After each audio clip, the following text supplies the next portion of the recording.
Have you ever said yes to something at work when every single part of you wanted to scream no?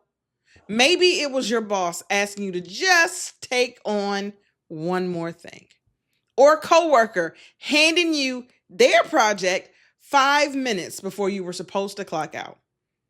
And you said yes because you didn't want to look like you couldn't handle it. If that sounds familiar, you are absolutely not alone. Most of the employees that I coach tell me the same thing. They're scared that saying no will make them seem uncooperative or even put their job at risk. But here's the thing, saying yes to everything, absolutely everything, is the fastest way to burnout. And burnout doesn't help anyone. So today I'm going to share 3 ways to say no at work without damaging your reputation, hurting your relationships, or putting your job on the line. Before we jump into the how to say no, let's talk about why saying no feels uncomfortable. See, most of us were taught from day one that being a team player means saying yes. Yes to that extra shift.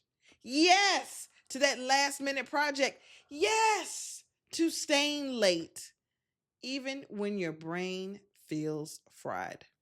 We've confused people pleasing with professionalism. But as someone who's been in the HR field for over 18 years, let me tell you, the employees who know how to set respectful boundaries are the ones who earn respect, not resentment. Because when you say no the right way, you're not rejecting work, you're protecting your ability to do it well. Let me tell you a quick story. Years ago, early in my HR career, I had a boss who loved giving out quick favors, right? Every time I finish one task, here she comes with another. Belinda, can you handle this for me? Belinda, can you handle that for me? Belinda. And me, of course, I said yes every time. Every time because I thought I was proving myself. I thought I was being a team player.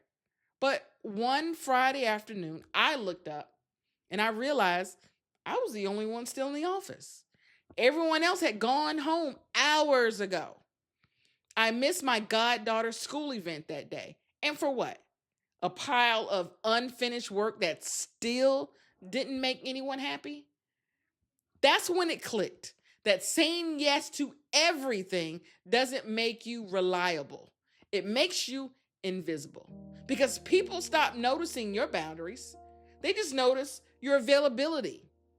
That was the day I learned that a well-timed no is one of the most powerful career tools you'll ever have.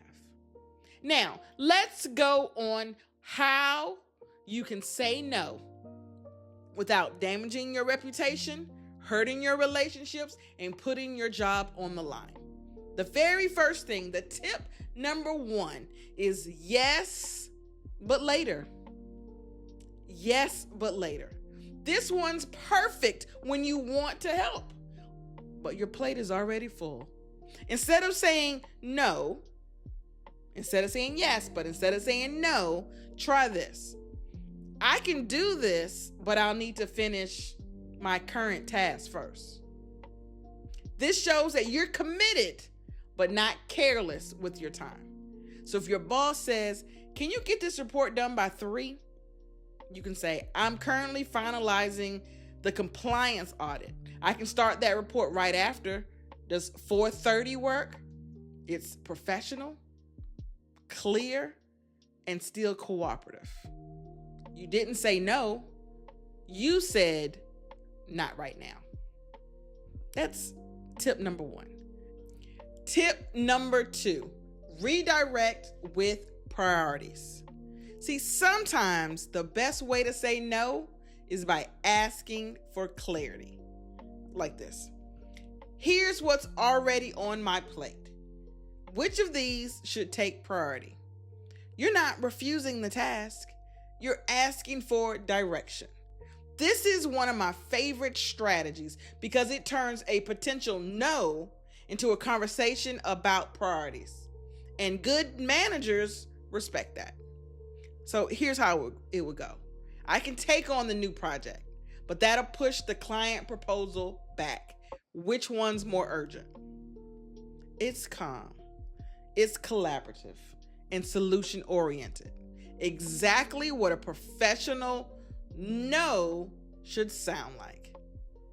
Tip 2, right, is redirect with priorities. Tip 3, offer an alternative. Sometimes the task simply doesn't belong to you, and that's okay. Here's the script.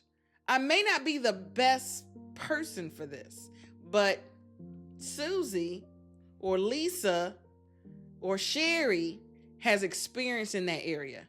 Would you like me to connect you? This keeps you out of unnecessary stress and positions you as a connector instead of a complainer.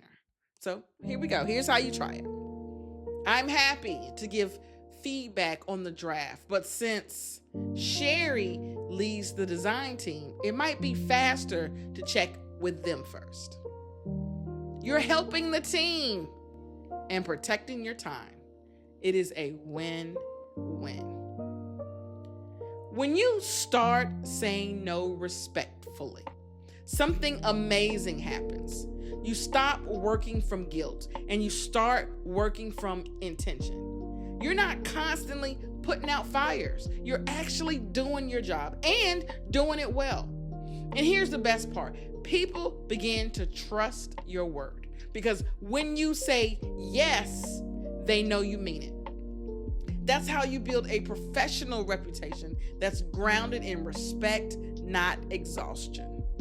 I want you to remember this. You are not difficult for having boundaries. You're not lazy for needing rest. You're not replaceable just because you refuse to overextend yourself.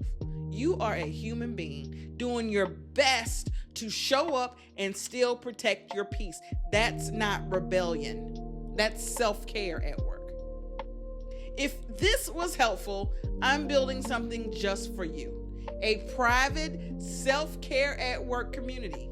We'll be practicing real life scripts like these that I'm sharing, some stress management strategies, and supporting each other through those I can't keep doing these work days, right? The community isn't open yet, but you can join the waitlist today.